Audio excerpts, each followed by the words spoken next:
చిన్నప్పటి నుంచి చదువు మీదే ఇంట్రెస్ట్ ఉండేదండి. ఎప్పుడూ అమ్మ వాళ్ళకి నేను ఒక డాక్టర్ అవ్వాలని ఉండేది. So I am a BiPC student. EAMCET రాసే టైంలో కొంచెం బాగా ఎక్కువగా నైట్ స్టడీస్ చేసేసి హెల్త్ గురించి పట్టించుకోకుండా అలా ఎంసెట్ టైంలో కొంచెం హెల్త్ ఎఫెక్ట్ అయ్యి ర్యాంక్ ఎక్కడికో వెళ్ళిపోయింది. సో అలా మళ్ళీ ఇంకో నెక్స్ట్ ఇయర్ ఎందుకు వేస్ట్ చేసుకుంటాం, నెక్స్ట్ టైం మళ్ళీ ఎంసెట్ రాసే ముందు ఏదైనా ఒక కోర్స్లో జాయిన్ అయిపో అని చెప్పేసి నా గ్రాడ్లో బీఎస్సీ న్యూట్రిషన్లో జాయిన్ అవ్వమని చెప్పారనమాట. There was a course for my marks because I'm 90% student. So I got that in my counselling. So nutrition and food టెక్నాలజీలో జాయిన్ అయ్యాక ఆ సబ్జెక్ట్ చాలా ఇంట్రెస్టింగ్గా అనిపించినాయి అనమాట. ఇంకా డాక్టర్ అవ్వాలన్న కోరిక కాస్త డైటిషియన్ అవ్వాలన్న కోరికగా మారింది. ఓకే, అందుకే మీరు ఎంత స్లిమ్ ఫిట్ గా ఉన్నారా? అదేం లేదు, అంటే చదువుకున్న సబ్జెక్ట్ అదే కానీ చాలా తక్కువగా డైట్ ఫాలో అవుతానండి, ఫ్రాంక్లీ స్పీకింగ్. అలా అనిపించట్లేదు మరి. Maybe genes, blessed genes. అంతేనా? My mom. యా, తక్కువ డైట్ ఫాలో అవుతారా అయితే? మంచిగా తింటానండి. చెప్పడమేనా అంతేనా ఎవరికైనా? అంతే, చెప్పడం వరకే ఖచ్చితంగా. బట్ అది ఒక ప్రొఫెషన్ లాగా మారుంటే ఇంకా బాగుండేది. బట్ అనుకోకుండా life has some other plan for me. So అందుకే ఆర్జే అయ్యాను. ఆర్జే తర్వాత మూవీస్ లోకి రావడం జరిగింది. My journey is now I'm an actress. So ఎక్కడ మీరు పుట్టి పెరిగింది? ఎక్కడ? హైదరాబాద్. మదర్ సైడ్ గానీ ఎక్కడ ఉంటారు? అంతా తెలంగాణ. ఓకే ఓకే, అంటే ఎక్కడ తెలంగాణలో ఏ జిల్లా? అమ్మ వాళ్ళది నిజామాబాద్, డాడీది హైదరాబాద్. ఓ, అమ్మ వాళ్ళది నిజామాబాద్. ఓకే. ప్రవళిక చుక్కల సినిమా రంగంలో దాదాపు డజన్ కు పైగా సినిమాల్లో యాక్ట్ చేశారు. సో కొంతకాలంగా యాక్ట్ చేస్తున్నారు. అయితే మొట్టమొదటి అడుగు ఎలా పడింది? అదే అండి, యాక్టింగ్ గురించి నేను ఎప్పుడు ఆలోచించలేదు. జస్ట్ లైక్ ఆర్జే గురించి కూడా నేను ఆలోచించలేదు. అనుకోకుండా వచ్చిన అవకాశం రేడియో జాకీగా మారాను. అలా రేడియో జాకీని చేసే టైంలోనే చాలా మంది యాక్టర్స్, మ్యూజిక్ డైరెక్టర్స్, ఇండస్ట్రీకి సంబంధించిన వ్యక్తులు నాకు పరిచయం అయ్యారు. So one of my friend was working for జత కలిసే ప్రాజెక్ట్. జత కలిసే 2015 లో రిలీజ్ అయిన ప్రాజెక్ట్. ఆ సినిమాలో రేడియో జాకీ రోల్ కావాలనేసి నన్ను అప్రోచ్ అయ్యారనమాట. సో నువ్వు బాగుంటావు కదా, స్క్రీన్ లో కూడా బాగుంటుంది, ఇది ఒక రోల్ కావాలి అనేసి వచ్చారు. సో వెళ్ళి నాన్నగారిని అడిగాను, ఇలా మూవీ ఆపర్చునిటీ వచ్చింది అంటే, ఇక్కడ రేడియోలో మాట్లాడాల్సిందే, అక్కడ కెమెరా ముందు మాట్లాడేస్తావు కదా, వెళ్ళి మాట్లాడేసి ఏం పర్వాలేదు అని చెప్పారు.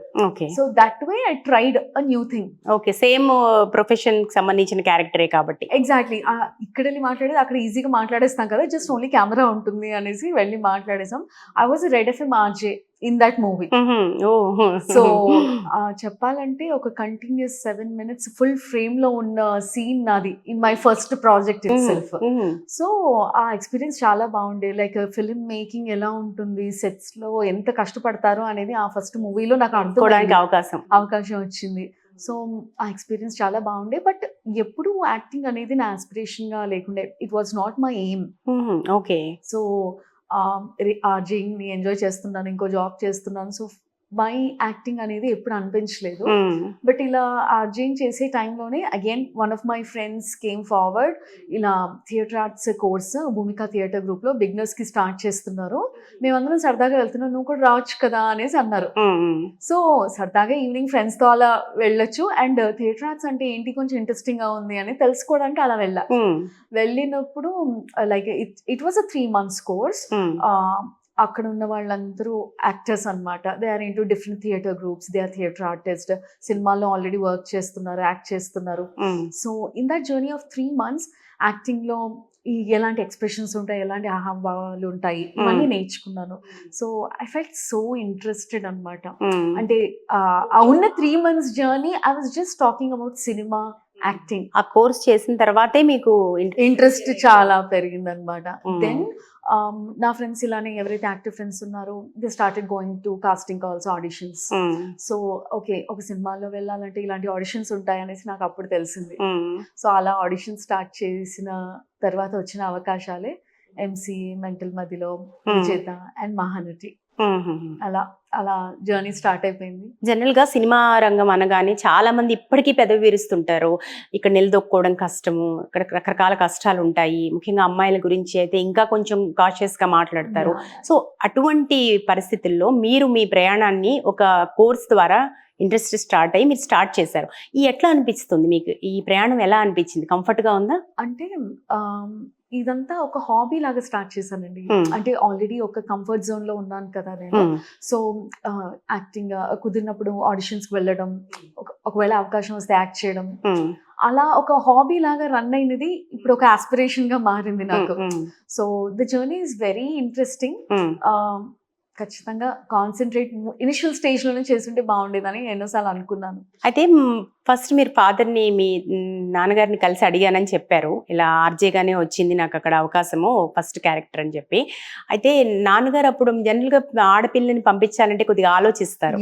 సో అమ్మ నాన్న తర్వాత కూడా మీరు ఆ సినిమా తర్వాత కూడా మీరు ఇట్లా జర్నీ కంటిన్యూ చేయడాన్ని అమ్మ నాన్న ఒప్పుకున్నారా? అంటే ఏదైనా ప్రాబ్లం వచ్చిందా ఇంట్లో? లేదండి, my parents are so positive always. వాళ్ళు ఎవ్రీ టైం ఏదో ఒకటి ఎంకరేజ్ చేస్తూ ఉంటారు అనమాట. ఏదో ఒక కోర్స్ చేస్తూ ఉండు, అది నేర్చుకో, ఇది నేర్చుకో. Like they are very creative. ఆ ఎంతూజియాజం వాళ్ళకి ఇద్దరికీ ఉందన్నమాట. వాళ్ళకి కుదరని టైంలో కూడా ఏదో ఒకటి నేర్చుకుంటూ ఉంటారు ఇన్ దేర్ ఏజ్ ఆల్సో. వాళ్ళు కొత్తది ఏదైనా ఒకటి నేర్చుకుంటూ ఉండాలనేసి. So maybe that aspect help me out so well. Okay, వాళ్ళు ప్రతిసారి ఏదైనా కొత్తగా ఇంట్రెస్టింగ్ గా నేను చేయాలనుకుంటే they just give a push, అంతేగాని ఎప్పుడు ఆపలా. ఓకే, మిమ్మల్ని ప్రోత్సహించడం తప్ప ఎప్పుడు కూడా మీకు. అవును. సో నాకు ఆర్జేయింగ్ సెలెక్ట్ అయినప్పుడు కూడా ఆకాశవాణిలో FM రెయిన్బోలో ఇలా ఆర్జేగా సెలెక్ట్ అయ్యాను అన్నప్పుడు కూడా లైక్ దే ఎంకరేజ్ మీ, నువ్వు చేస్తూ ఉండు, నీ జాబ్ చేస్తూ ఇది కూడా చేస్తూ ఉండు అనేసి అన్నారు. And after that also cinema అవకాశం వచ్చినప్పుడు కూడా నాకు కూడా బోర్ కొట్టేస్తుంది, ఏదైనా అవకాశం ఉంటే నాకు కూడా చెప్పేసే ఇంట్లో అనేసి అలా నాన్నగారు always in positive side. So మీరు లక్కీ చాలా. That way I'm so lucky. ఏమంటున్నారు ఇప్పుడు మా మదర్ ఫాదర్, ఎట్లా వాళ్ళ రియాక్షన్స్ ఎట్లా ఉన్నాయి? దే డెఫినెట్లీ ప్రౌడ్ అండి. లైక్ చాలా మంది వాళ్ళ ఫ్రెండ్ సర్కిల్లో తెలియని వాళ్ళు కూడా వచ్చేసి మీ అమ్మాయి కదా ఆ సినిమాలో యాక్ట్ చేసింది, చాలా బాగుంది అనేసి చెప్తుంటే definitely proud. But same time ఎప్పుడైనా చాలా బ్యాక్ టు బ్యాక్ ప్రాజెక్ట్స్ వచ్చేసి టైం కూడా లేని పరిస్థితుల్లో, because I'm already working and I'm looking in to these things. So acting అంటే మనకి షూట్ టైమ్స్ చాలా ఆడ్ గా ఉంటాయి. సో కొంచెం రెస్ట్ తీసుకో, మరి అంత హజిల్ అవ్వకు, వర్క్ లైఫ్ బ్యాలెన్స్ చూసుకో, ఫ్యామిలీ ఈజ్ ఆల్సో ఇంపార్టెంట్ అనేసి చెప్తూ ఉంటారు. సో జనరల్గా సినిమా రంగం, ఏ రంగంలో అయినా కూడా సృజనాత్మక రంగమైన సినిమా రంగంలో ఇంకా చాలా హార్డ్ వర్క్ చేయాల్సి ఉంటుంది. ఈ రంగంలోకి రావాలంటే మీరు అన్నట్టుగా ఒక పట్టుదల, ఏదో ఒక సంకల్ప బలం ఉండాలి.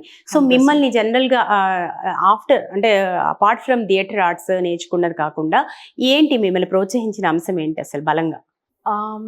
Maybe the love for cinema అండి. I like cinema. నాకు సినిమాలు అంటే చాలా ఇష్టం. అందులో నా favourite characters, because in the beginning itself నా కెరీర్ లో నేను చేసిన సినిమాలన్నీ కొన్ని పెద్ద ప్రొడక్షన్ హౌసెస్, పెద్ద హీరోల్ని చూసాను. సో ఆ మూమెంట్ లో నాకు ఒక ఆపర్చునిటీ వచ్చినప్పుడు more than an artist I felt so happy, like a fan girl moment అనమాట.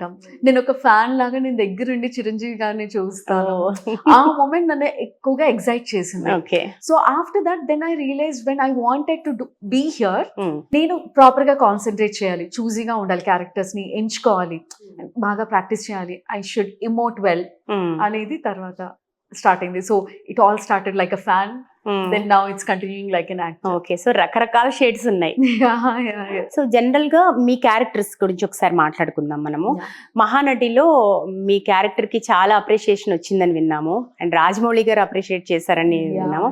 సో ఏంటి అసలు ఆ క్యారెక్టర్ ఏంటి, ఎందుకు అంత అప్రిషియేషన్ వచ్చింది, బ్యాక్గ్రౌండ్ కంప్లీట్ మాకు డీటెయిల్స్ కావాలి.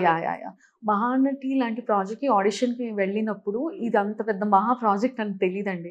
వాళ్ళు నాకు అప్రోచ్ అయినప్పుడు they have offered me heroine Rajashri role. సో అది మీకు సీన్స్ మొత్తం దుల్కర్ గారితో ఉంటుంది అంటే నేను అక్కడే ఒక ఎక్సైట్మెంట్ వచ్చేసింది, because I'm a fan of DQ since his first movie. నా కాలేజ్ టైంలో వాచ్ చేస్తూ అలా వచ్చి ఆయనతో యాక్ట్ చేయాలి అన్నప్పుడు like you will be caught with Savitri garu in that scene అన్నప్పుడు ఆ మూమెంట్, ఆ పాయింట్ ఆఫ్ టైంలో సెట్ వెళ్ళినప్పుడు డిస్క్రైబ్ చేసినప్పుడు నేను అది చేయలేనేమో బికాస్ ఇబ్బందిగా ఉంటుందేమో అనుకున్నాము. But after proper discussion with Nagashwin sir, he explain well, no it will be comfortable అని ఆయన చెప్పేసిన తర్వాత ద షాట్ వాస్ టేకెన్. నాకు ఎక్స్ప్లెయిన్ చేసినప్పుడు you are heroine Rajashree, and Gemini garu, Rajashree గారు యాక్ట్ చేసిన సినిమాల పోస్టర్స్ ఉంటాయి, ఇలాంటివి ఎక్స్ప్లెయిన్ చేశారు అనమాట. But you know on sets so many things changes, మనం అవును, యాక్ట్ చేసిన తర్వాత కూడా ఎన్నో ఎడిట్ అవుతాయి అండ్ స్క్రిప్ట్ చేంజ్ అవుతుంది something so that was my నాకు వన్ డే షూట్ లో టోటల్ గా దుల్కర్ గారితో షూట్ జరగడం జరిగింది. సో ఆన్ ది సెట్ నేను, దుల్కర్ గారు అండ్ కీర్తి గారు అంతే, that whole night. So I was embracing that sari, ఏదైతే సారీ నాకు ఆ రెట్రో లుక్ లో చేశారో, it was way 50 years old sari అనమాట. సో ఆ మహానటిలో మీకు తెలిసిందే కదా ఎంత beautiful makeup, that retro look. I was enjoying that moment firstly. తర్వాత రిజల్ట్ ఎలా ఉంటుందో తెలీదు, but my look I was simply enjoying. అందరికీ ఆ లుక్ కూడా చాలా బాగా నచ్చింది. But once the cinema got released, ఆ సినిమా రిలీజ్ అయిన తర్వాత ఏదైతే నా హీరోయిన్ రాజశ్రీ అని చెప్పారో, ఏదైతే నేను ఎక్స్పెక్ట్ చేస్తున్నా అది అలా ప్రొజెక్ట్ అవ్వలేదు. So I was feeling some లో నోట్ అనమాట. ఎందుకు అంటే ఒక ఆబ్వియస్ గా ఒక యాక్టర్ కి ఎక్స్పెక్టేషన్స్ ఉంటాయి, నేను చేసిన రోల్ కంప్లీట్ గా కనిపించాలి, why in edit, and it didn't project as a heroine also, something else it was.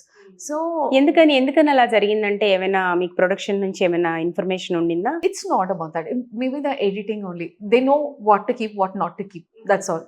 So ఆ పార్ట్ లో అలా ఉన్నా కానీ వాట్ ఐ ఫెల్ట్ లైక్ ఆ రోల్ ఉండుంటే బాగుంటుంది. It's every actors problem.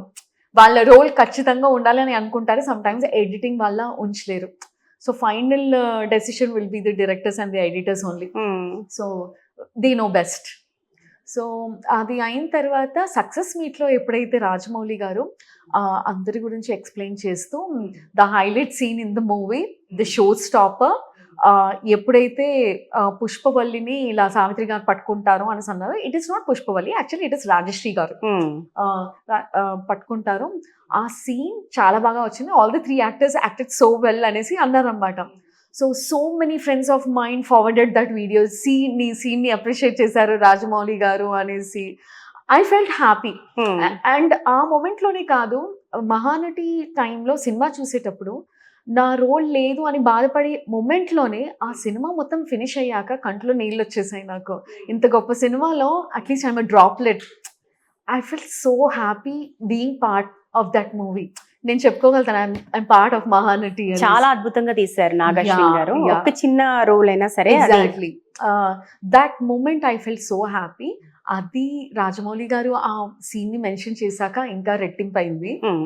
And after that అదే సీన్ గురించి డిస్క్రైబ్ చేస్తూ Dulquer garu in my next project like Lucky భాస్కర్లో నేను సెలెక్ట్ అయినప్పుడు my first day in the sets, Dulquer garu నన్ను డైరెక్ట్గా కలిసి నువ్వు మహానటిలో నాతో పాటు యాక్ట్ చేసావు కదా అని ఆయనే గుర్తుపట్టేసి నా దగ్గరికి వచ్చి నీ సీన్ని రాజమౌళి గారు అప్రిషియేట్ చేశారు, కాంగ్రాట్స్ అని చెప్పారనమాట.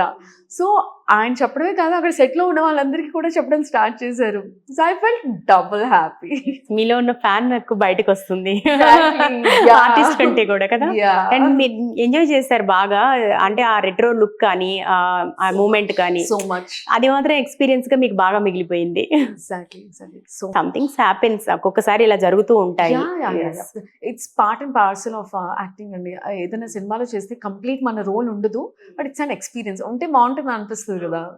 ఎగ్జాక్ట్లీ, అందులో మహానటి లాంటి సినిమాలో ఒకవేళ నిజంగా మీరు అనుకున్నట్టు ఆ సీన్ కనుక ఉండుంటే డెఫినెట్ గా బాగుండేది. చాలా చాలా ఎనీహౌ మీకు అప్రిషియేషన్ అయితే వచ్చింది. రాజమౌళి లాంటి డైరెక్టర్ నుంచి అప్రిషియేషన్ రావడం అనేది మామూలు విషయం కాదు.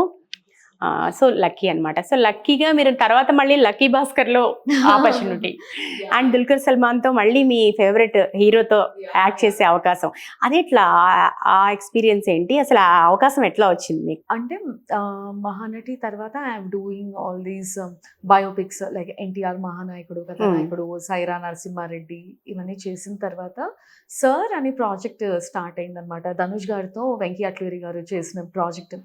ఆ సినిమాలో ప్రెసిడెంట్ గారి కూతురు పెద్దయ్యాక రోల్ అండి మీది, బాగుంటుంది, బాగా అనిపిస్తారు అని లైక్ ఎవరైతే నాకు ఇన్ఫార్మ్ చేశారో ఈ ప్రాజెక్ట్ గురించి, సరే అని నేను వెళ్ళా. It is only for 1 day. Again my fan moment ఏంటంటే ధనుష్ గారిని చూస్తానేమో అన్న ఎంతూజియాజంతో నేను వెళ్ళాను అనమాట, ఇర్రెస్పెక్టివ్ ఆఫ్ ద రోల్. వెళ్ళినప్పుడు అక్కడ సెట్లో ధనుష్ గారు లేరండి, కానీ వాట్ ఎవర్ ఆ రోజు ఉన్న షూట్ ఓన్లీ హాఫ్ డే జరిగింది. ఆ హాఫ్ డేలో అలా షార్ట్ వచ్చేసి ఆగిపోయింది అనమాట నా దగ్గర. సో ఆన్ దట్ సెట్ నేను షాక్ అయ్యాను అనమాట, ఏంటి ఇంత చిన్న రోల్కి నేను వచ్చానా అనేసి నేను అనుకున్నాను. But after that Venky Atluri గారు నా దగ్గరికి వచ్చేసి ఇలాంటి రోల్స్ నువ్వు చేయకూడదు, యూ లుక్ గుడ్, ఇంకా మంచి రోల్స్ చూస్ చేసుకోండి అని చెప్పారనమాట. But still their team remembered me, అలా గుర్తుపెట్టుకొని లక్కీ భాస్కర్లో నాకు ఈ రోల్ ఇవ్వడం జరిగింది. సో అలా మళ్ళీ డిక్యూ గారి ఇంకో ప్రాజెక్ట్ లో చేయడం జరిగింది. ఏంటి లక్కీ భాస్కర్ షూట్ ఎక్స్పీరియన్స్ ఏంటి, ఆ రోల్ గురించి ఇంకొకసారి మాతోటి. యా, ఇందులో this is a sister in law role, Meenakshi గారి సిస్టర్ ఇన్ లా రోల్ అని చెప్పారు. So until and unless on the sets నాకు ఆ స్టోరీ నాకు తెలియదు కాబట్టి, అంటే we are in a very good well settled ఫ్యామిలీలో ఉన్న sister in law and family. కానీ మీనాక్షి డీక్యూని ఇష్టపడి ఇంట్లో నుంచి వెళ్ళిపోతుంది కాబట్టి కొంచెం తక్కువగా చూస్తాను. So that character I have to emote. So అనుకోకుండా దానికి ఒక నెగిటివ్ షేడ్ ఉంది. I really didn't know that నేను చేసేటప్పుడు దానికి ఇంత నెగిటివిటీ ఉంటుందని తెలీదు. But end of the movie అయిన తర్వాత ప్రీ రిలీజ్లో ఎప్పుడైతే త్రివిక్రమ్ గారు మెన్షన్ చేశారో, స్పెషల్ మెన్షన్ చేశారో అనమాట, లైక్ ఈ సినిమాలో ప్రతి ఒక్క క్యారెక్టర్ చాలా మంచి రోల్ ప్లే చేస్తుంది అనేసి ఒక్కొక్క క్యారెక్టర్ని మెన్షన్ చేస్తూ, సిస్టర్ ఇన్ లా గారి క్యారెక్టర్ కూడా అని స్పెషల్ మెన్షన్ చేసినప్పుడు, oh my god, there is some impact in my role. Because అంతకు ముందు వరకు I was just doing only friend roles, dialogue ఉంటుందో లేదో తెలీదు అప్పటి వరకు. అలాంటి రోల్స్ నుంచి ఒక ప్రాపర్ రికగ్నిషన్, లైక్ ఎవరైతే చూడాలో అలాంటి వాళ్ళు చూసి రికగ్నైజ్ చేసి ఒక ఫీడ్బ్యాక్ ఇస్తుంటే I feel so happy, something is changing, some growth is happening అని అనిపించింది. ఓకే, సో ఫీడ్బ్యాక్స్ మీకు బాగా వస్తాయి అటు రాజమౌళి నుంచి ఇటు త్రివిక్రమ్ గారి నుంచి. Maybe yeah, I'm blessed.